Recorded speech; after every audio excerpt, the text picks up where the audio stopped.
बहुत ही सत्कारयोग गुरु रूप गुरु सवारे खालसा जी। आओ सब तो पहला गुरु पातशाह की बख्शी हुई पवित्र फतेह बुलंद करिए। सत्कार सहित आखना जी वाहिगुरू जी का खालसा वाहिगुरू जी की फतेह। अक्सर जदों कोई इतिहासकारी नाल संबंध रखण वाला, इतिहास के उपर बोलण वाला या फिर इतिहास की जांच पड़ताल घटनावां नूं तारीखां नूं ਬੰਸਾਵਲੀ ਨਾਮਿਆਂ ਨੂੰ ਵਾਚਣ ਵਾਲਾ ਬੰਦਾ ਜਦੋਂ ਕਿਸੇ ਵੀ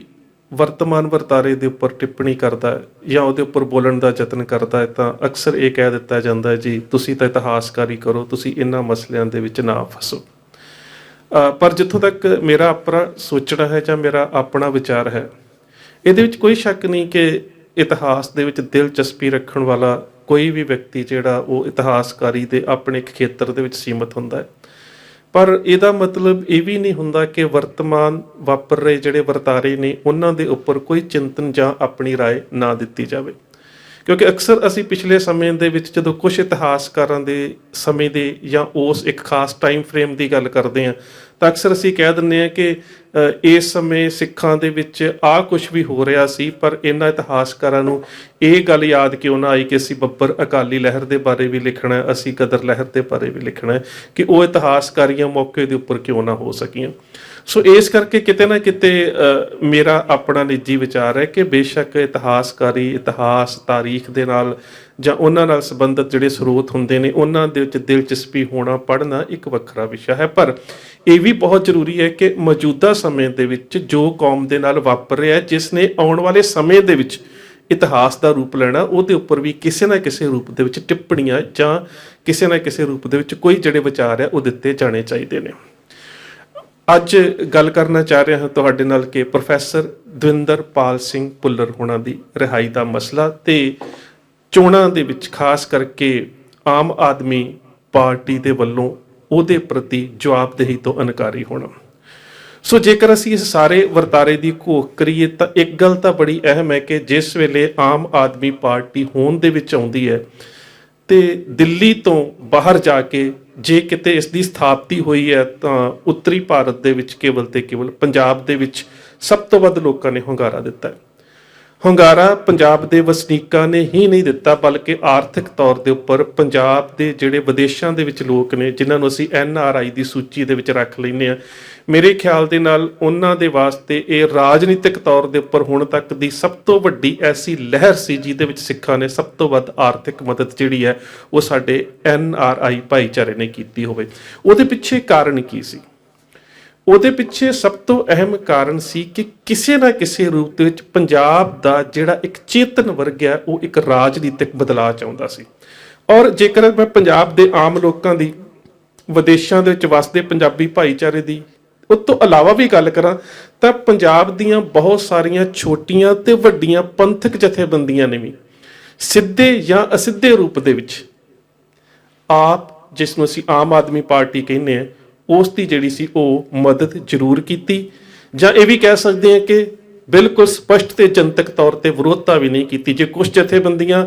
ਰਾਜਨੀਤਿਕ ਢਾਂਚੇ ਦੇ ਵਿੱਚ ਜਾਂ ਜਿਹੜਾ ਇਹ ਵੋਟ ਤੰਤਰ ਹੈ ਉਹਦੇ ਵਿੱਚ ਨਹੀਂ ਸੀ ਆਉਣੀਆਂ ਚਾਹੁੰਦੀਆਂ, ਪਰ ਉਹਨਾਂ ਨੇ ਫਿਰ ਵੀ ਕਿਤੇ ਨਾ ਕਿਤੇ ਮਾਨਸਿਕ ਪੱਧਰ ਦੇ ਉੱਪਰ ਇਹ ਸੋਚਿਆ ਕਿ ਸ਼ਾਇਦ ਪੰਜਾਬ ਦੀ ਜਿਹੜੀ ਪ੍ਰਚਲਿਤ ਤੇ ਰਵਾਇਤੀ ਰਾਜਨੀਤੀ ਹੈ ਉਹਦੇ ਤੋਂ ਹਟ ਕੇ ਸ਼ਾਇਦ ਪੰਜਾਬ ਦੇ ਵਿੱਚ ਇੱਕ ਚੰਗਾ ਰਾਜਨੀਤਿਕ ਮੁਹਾਜ ਸਿਰਜਿਆ ਜਾ ਸਕੇ। ਇਹ ਕਾਰਨ ਸੀ ਉਸ ਸਮੇਂ ਆਮ ਆਦਮੀ ਪਾਰਟੀ ਨੂੰ ਜਿਹੜੀ ਪੰਜਾਬ ਦੇ ਵਿੱਚ ਇੰਨੀ ਹਮਾਇਤ ਮਿਲੀ ਉਸ ਦਾ, ਕਿਉਂਕਿ ਕਿਤੇ ਨਾ ਕਿਤੇ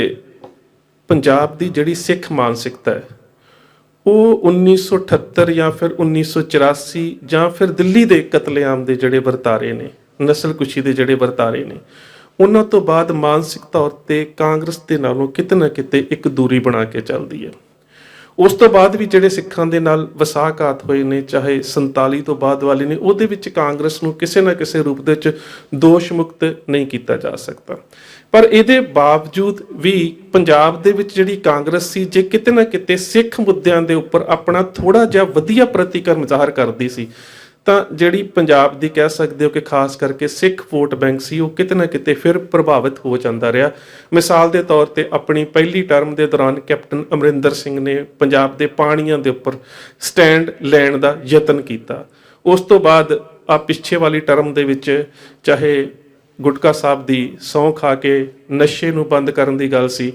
ਗੁਰੂ ਗ੍ਰੰਥ ਸਾਹਿਬ ਮਹਾਰਾਜ ਦੀ ਬੇਅਦਬੀ ਦੇ ਦੋਸ਼ੀਆਂ ਨੂੰ ਸਜ਼ਾਵਾਂ ਦੇਣ ਦੀ ਗੱਲ ਸੀ। ਭਾਵ ਕਿ ਜਦੋਂ ਜਿਹੜੇ ਸਿੱਖ ਮਾਨਸਿਕਤਾ ਦੇ ਨਾਲ, ਸਿੱਖ ਜਜ਼ਬਾਤਾਂ ਦੇ ਨਾਲ ਜਿਹੜੇ ਜੁੜੇ ਹੋਏ ਮੁੱਦੇ ਸੀ, ਉਹਨਾਂ ਦੇ ਪ੍ਰਤੀ ਇਨਸਾਫ ਦੀ ਆਵਾਜ਼ ਕਿਸੇ ਵੀ ਧਿਰ ਦੇ ਵੱਲੋਂ ਆਈ, ਸਿੱਖ ਮਾਨਸਿਕਤਾ ਨੇ ਉਸ ਨਾਲ ਜੁੜ ਕੇ ਕਿਤੇ ਨਾ ਕਿਤੇ ਇਹ ਮਹਿਸੂਸ ਕੀਤਾ ਕਿ ਸ਼ਾਇਦ ਜੋ ਕੁਝ ਇੰਨੇ ਸਮੇਂ ਦੇ ਵਿੱਚ ਵਾਪਰਿਆ ਹੈ ਸਿੱਖਾਂ ਦੇ ਨਾਲ, ਤੇ ਸ਼ਾਇਦ ਉਹਦਾ ਇਨਸਾਫ ਜਿਹੜਾ ਕਿਤੇ ਸਿੱਖਾਂ ਨੂੰ ਮਿਲ ਜਾਵੇ। ਅਕਾਲੀ ਦਲ ਦੀ ਲੀਡਰਸ਼ਿਪ ਤੋਂ ਕਿਤੇ ਨਾ ਕਿਤੇ ਸਿੱਖਾਂ ਦਾ ਇੱਕ ਸਿਧਾਂਤਕ, ਬੌਧਿਕ ਤੇ ਚਿੰਤਨਸ਼ੀਲ ਵਰਗ ਜਿਹੜਾ ਹੈ ਉਹ ਇੱਕ ਦੂਰੀ ਬਣਾ ਕੇ ਚੱਲ ਰਿਹਾ। ਉਹਦੇ ਵਿੱਚ ਇਹ ਸਮਝ ਲੈਣਾ ਕਿ ਸਿੱਖ ਜਿਹੜੇ ਨੇ ਜਾਂ ਜਿਹੜੇ ਇਸ ਤਰ੍ਹਾਂ ਦੇ ਨਾਲ ਇੱਕ ਖਿੱਤੇ ਦੀ ਰਾਜਨੀਤੀ ਦੇ ਵਾਸਤੇ, ਇੱਕ ਖਿੱਤੇ ਦੀ ਜਿਹੜੀ ਸਥਾਨਕ ਜਿਹੜੀ ਹੈ ਰਾਜਨੀਤਿਕ ਧਿਰ ਚਾਹੁੰਦੇ ਨੇ, ਉਹ ਅਕਾਲੀ ਦਲ ਦਾ ਵਿਰੋਧੀ ਨਹੀਂ ਹੈ, ਉਹ ਪੰਥਕ ਵਿਚਾਰਧਾਰਾ ਦਾ ਵਿਰੋਧੀ ਨਹੀਂ ਹੈ। ਦਰਅਸਲ ਅਕਾਲੀ ਭਾਜਪਾ ਗੱਠਜੋੜ ਦੇ ਦੌਰਾਨ ਅਕਾਲੀ ਦਲ ਦੇ ਵਿੱਚ ਸਿਧਾਂਤਕ ਤੌਰ ਤੇ ਆਈਆਂ ਕਮਜ਼ੋਰੀਆਂ ਔਰ ਖਾਸ ਕਰਕੇ ਇੱਕ ਜਿਹੜੀ ਕੁਨਬਾ ਪ੍ਰਸਤੀ ਦੀ ਭਾਵਨਾ ਇਸ ਪੰਥਕ ਪਾਰਟੀ ਦੇ ਵਿੱਚ ਪੈਦਾ ਹੋ ਗਈ, ਉਸਨੇ ਕਿਤੇ ਨਾ ਕਿਤੇ ਸਿੱਖਾਂ ਦੇ ਬੌਧਿਕ ਤੌਰ ਦੇ ਉੱਪਰ ਜਾਗਰੂਕ ਵਰਗ ਨੂੰ ਇਸ ਤੋਂ ਲਾਂਭੇ ਕਰ ਦਿੱਤਾ।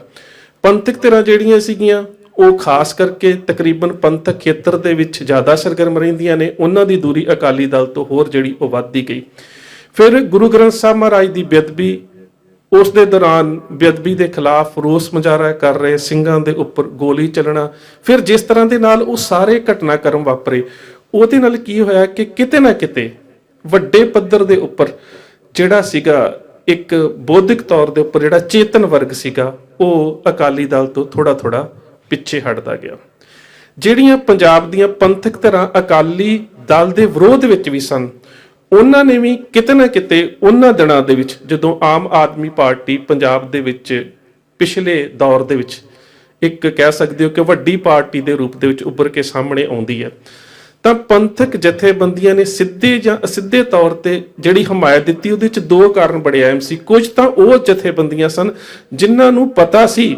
ਕਿ ਇਹਨਾਂ ਦੇ ਪਿੱਛੇ ਜਿਹੜੀ ਰਾਸ਼ਟਰਵਾਦੀ ਭਾਵਨਾ ਹੈ ਜਾਂ ਕਹਿ ਸਕਦੇ ਹੋ ਕਿ ਕਿਹੜੀ ਵਿਚਾਰਧਾਰਾ ਜਿਹੜੀ ਹੈ ਉਹ ਸਰਗਰਮ ਹੈ, ਪਰ ਉਹਦੇ ਬਾਵਜੂਦ ਵੀ ਉਹ ਚਾਹੁੰਦੇ ਸੀ ਕਿ ਵਕਤੀ ਤੌਰ ਦੇ ਉੱਪਰ ਸ਼ਾਇਦ ਜਿਹੜੀਆਂ ਪੰਜਾਬ ਦੇ ਵਿੱਚ ਰਵਾਇਤੀ ਪਾਰਟੀਆਂ ਨੇ ਉਹਨਾਂ ਦਾ ਖਹਿੜਾ ਛੁੱਟ ਜਾਵੇਗਾ ਤੇ ਆਉਣ ਵਾਲੇ ਸਮੇਂ ਦੇ ਵਿੱਚ ਕਿਸੇ ਚੰਗੇ ਰਾਜਨੀਤਿਕ ਬਦਲ ਦੇ ਬਾਰੇ ਸੋਚਿਆ ਜਾ ਸਕਦਾ। ਤੇ ਬਹੁਤ ਸਾਰੇ ਸਾਡੇ ਕੁਝ ਸੰਗਠਨ ਜਾਂ ਸਾਡੀਆਂ ਜਥੇਬੰਦੀਆਂ ਅਜਿਹੀਆਂ ਵੀ ਸਨ ਜਿਹੜੀਆਂ ਇਸ ਆਮ ਆਦਮੀ ਪਾਰਟੀ ਦੇ ਪਿੱਛੇ ਜਿਹੜਾ ਤੰਤਰ ਕਾਰਜਸ਼ੀਲ ਹੈ, ਚਾਹੇ ਉਹ ਵਿਵੇਕਾਨੰਦ ਸੰਗਠਨ ਦੀ ਗੱਲ ਕੀਤੀ ਜਾਵੇ, ਵਿਵੇਕਾਨੰਦ ਫਾਊਂਡੇਸ਼ਨ ਦੀ, ਜਾਂ ਬੀਜੇਪੀ, ਜਾਂ ਫਿਰ ਅੰਨਾ ਹਜ਼ਾਰੇ ਦੇ ਅੰਦੋਲਨ ਦੇ ਵਿੱਚੋਂ ਜਿਸ ਤਰ੍ਹਾਂ ਦੇ ਨਾਲ ਆਮ ਆਦਮੀ ਪਾਰਟੀ ਦੀ ਲੀਡਰਸ਼ਿਪ ਨਿਕਲਦੀ ਹੈ, ਜਿਹੜੇ ਉਹ ਸਾਰੇ ਵਰਤਾਰਿਆਂ ਤੋਂ ਜਾਣੂ ਸਨ, ਕਿਤੇ ਨਾ ਕਿਤੇ ਉਹ ਅਣਭੋਲ ਵੀ ਸਨ, ਜਿਹੜੇ ਇਹ ਸਮਝਦੇ ਸਨ ਕਿ ਸ਼ਾਇਦ ਭਾਜਪਾ ਤੇ ਆਮ ਆਦਮੀ ਪਾਰਟੀ ਦੇ ਵਿੱਚ ਕੋਈ ਅੰਤਰ ਹੈ। ਦਰਅਸਲ ਜਦੋਂ ਤੁਸੀਂ ਵਿਚਾਰਧਾਰਕ ਪੱਖ ਦੀ ਗੱਲ ਵੇਖੋਗੇ, ਜਦੋਂ ਤੁਸੀਂ ਇਹ ਵੇਖੋਗੇ ਕਿ ਇਹ ਸਾਰੀ ਵਿਚਾਰਧਾਰਾ ਜਿਹੜੀ ਹੈ ਕਿੱਥੋਂ ਆ ਰਹੀ ਹੈ, ਤਾਂ ਉਹਦੇ ਵਿੱਚ ਕਿਤੇ ਨਾ ਕਿਤੇ ਤੁਹਾਨੂੰ ਇਹ ਗੱਲ ਜਿਹੜੀ ਬੜੀ ਸਾਫ਼ ਸਪਸ਼ਟ ਹੋ ਜਾਵੇਗੀ। ਮੈਂ ਨਿੱਜੀ ਤੌਰ ਤੇ ਖੈਰ ਉਦੋਂ ਵੀ ਇਹਨਾਂ ਦੀ ਹਮਾਇਤ ਤੋਂ ਜਾਂ ਇਹਨਾਂ ਦਾ ਪੱਖ ਲੈਣ ਤੋਂ ਤਕਰੀਬਨ ਦੂਰ ਹੀ ਰਿਹਾ, ਕਿਉਂਕਿ ਅਕਸਰ ਮੇਰੀ ਮਾਨਸਿਕਤਾ ਜਿਹੜੀ ਹੈ, ਕਿਉਂਕਿ ਮੈਂ ਆਪਣੇ ਵਿਚਾਰ ਵੀ ਤੁਹਾਨੂੰ ਦੇਣੇ ਚਾਹੁੰਦਾ ਕਿ ਮੈਨੂੰ ਇੰਝ ਲੱਗਦਾ ਹੈ ਕਿ ਪੰਜਾਬ ਦੀ ਭਲਾਈ ਦੇ ਵਾਸਤੇ ਕਿਸੇ ਪੰਜਾਬ ਦੀ ਸਥਾਨਕ ਧਿਰ ਨੂੰ ਹੀ ਰਾਜਨੀਤਿਕ ਪਿੜ ਦੇ ਵਿੱਚ ਉਤਰਨਾ ਪਵੇਗਾ। ਔਰ ਇਹ ਵੀ ਗੱਲ ਬੜਾ ਸਪਸ਼ਟ ਹੈ ਕਿ ਕੋਈ ਵੀ ਧਿਰ ਆ ਜਾਵੇ, ਜਿੰਨਾ ਚਿਰ ਤੱਕ ਪੰਜਾਬ ਤੇ ਕੇਂਦਰ ਦੇ ਵਿੱਚ ਜਿਹੜੀਆਂ ਕਹਿ ਸਕਦੇ ਬਹੁਤ ਵੱਡੀਆਂ ਸਮੱਸਿਆਵਾਂ ਨੇ, ਜਾਂ ਅੱਜ ਹਾਲ ਦੀ ਘੜੀ 'ਚ ਗੱਲ ਕਰੀਏ ਤੇ ਜਿੰਨਾ ਚਿਰ ਪੰਜਾਬ ਦੀ ਖੁਦਮੁਖਤਿਆਰੀ ਦੀ, ਵੱਧ ਹੱਕਾਂ ਦੀ ਜਾਂ ਫੈਡਰਲ ਸਟਰਕਚਰ ਦੀ ਗੱਲ ਨਹੀਂ ਆਉਂਦੀ, ਪੰਜਾਬ ਦੇ ਵਿੱਚ ਕੋਈ ਵੀ ਰਾਜਨੀਤਿਕ ਧਿਰ ਹੋਵੇ ਉਹ ਛੋਟੇ-ਮੋਟੇ ਆਰਥਿਕ ਮਸਲਿਆਂ ਨੂੰ ਛੱਡ ਕੇ ਪੰਜਾਬ ਦਾ ਕੋਈ ਬਹੁਤ ਵੱਡਾ ਭਲਾ ਨਹੀਂ ਕਰ ਸਕਦੀ। ਪਰ ਹੁਣ ਜਦੋਂ ਅਕਸਰ ਅਸੀਂ ਵੇਖਦੇ ਹਾਂ ਕਿ ਜਿਸ ਤਰ੍ਹਾਂ ਦੇ ਨਾਲ ਪੰਜਾਬ ਦੇ ਵਿੱਚ ਖਾਸ ਕਰਕੇ ਪ੍ਰੋਫੈਸਰ ਦਵਿੰਦਰਪਾਲ ਸਿੰਘ ਭੁੱਲਰ ਹੋਣਾ ਦੀ ਰਿਹਾਈ ਦੀ ਗੱਲ ਚੱਲ ਰਹੀ ਹੈ,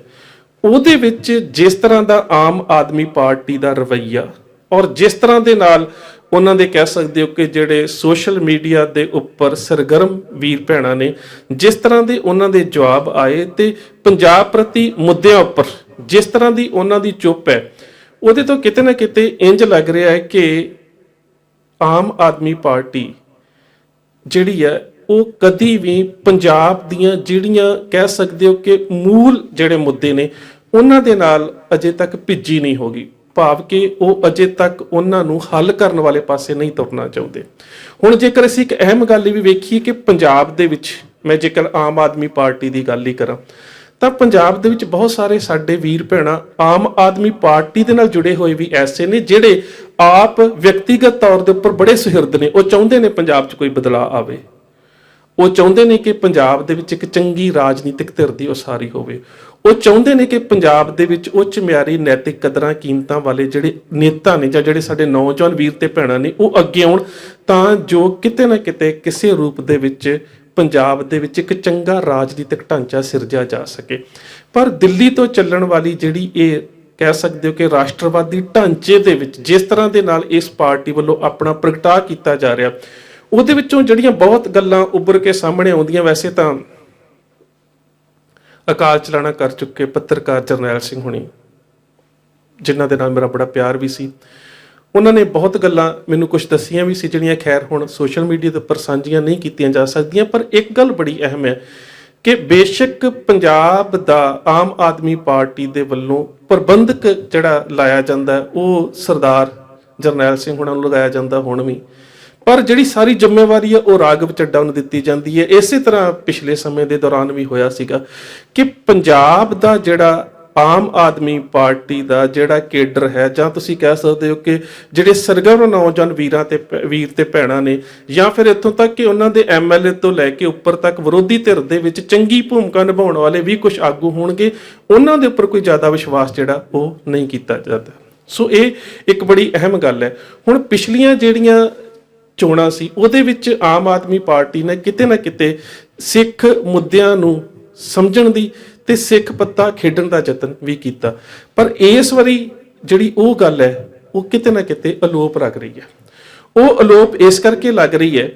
ਕਿ ਜਿਸ ਤਰ੍ਹਾਂ ਦੇ ਨਾਲ ਭਾਜਪਾ ਪੰਜਾਬ ਦੇ ਵਿੱਚ ਆਈ ਹੈ, ਜਿਸ ਤਰ੍ਹਾਂ ਕਿਸਾਨ ਸੰਘਰਸ਼ ਨੇ ਕਹਿ ਸਕਦੇ ਹੋ ਕਿ ਇੱਕ ਤਰ੍ਹਾਂ ਦਾ ਨਾਲ ਵੋਟਾਂ ਦਾ ਧਰੁਵੀਕਰਨ ਕਰਨ ਦੇ ਵਿੱਚ ਭੂਮਿਕਾ ਨਿਭਾਈ ਵੀ ਹੈ ਤੇ ਨਿਭਾਉਣੀ ਵੀ ਹੈ, ਤੇ ਜਿਸ ਤਰ੍ਹਾਂ ਦੇ ਨਾਲ ਪੰਜਾਬ ਕਾਂਗਰਸ ਦੇ ਹਾਲਾਤ ਹੋਏ ਪਏ ਨੇ, ਉਸ ਤਰ੍ਹਾਂ ਦੇ ਨਾਲ ਇੰਜ ਲੱਗ ਰਿਹਾ ਹੈ ਕਿ ਸ਼ਾਇਦ ਆਮ ਆਦਮੀ ਪਾਰਟੀ ਮਹਿਸੂਸ ਕਰਦੀ ਹੈ ਕਿ ਜਿਹੜੀ ਸਿੱਖ ਵੋਟ ਖਾਸ ਕਰਕੇ ਜਿਹੜੀ ਬਹੁਤ ਹਿੱਸਿਆਂ ਦੇ ਵਿੱਚ ਵੀ ਵੰਡੀ ਹੋਈ ਹੈ, ਸ਼ਾਇਦ ਇਹਨਾਂ ਨੂੰ ਸਿੱਖ ਵੋਟ ਦੀ ਲੋੜ ਨਹੀਂ ਹੈ,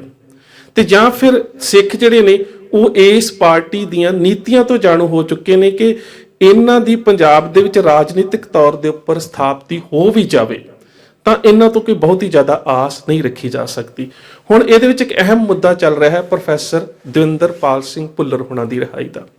ਪ੍ਰੋਫੈਸਰ ਸਾਹਿਬ, ਬੇਸ਼ੱਕ ਕਿ ਸੋਸ਼ਲ ਮੀਡੀਆ ਦੇ ਉੱਪਰ ਕਿਹਾ ਜਾਂਦਾ ਕਿ ਇਹ ਪੰਜਾਬ ਦਾ ਮੁੱਦਾ ਹੀ ਨਹੀਂ ਹੈ, ਮੈਂ ਅਗਲੇ ਐਪੀਸੋਡ ਦੇ ਵਿੱਚ ਸਾਰੀ ਗੱਲ ਕਰਾਂਗਾ ਕਿ ਪ੍ਰੋਫੈਸਰ ਦਵਿੰਦਰਪਾਲ ਸਿੰਘ ਭੁੱਲਰ ਦੀ ਰਿਹਾਈ ਪੰਜਾਬ ਦਾ ਇੱਕ ਸੰਜੀਦਾ ਮੁੱਦਾ ਹੈ।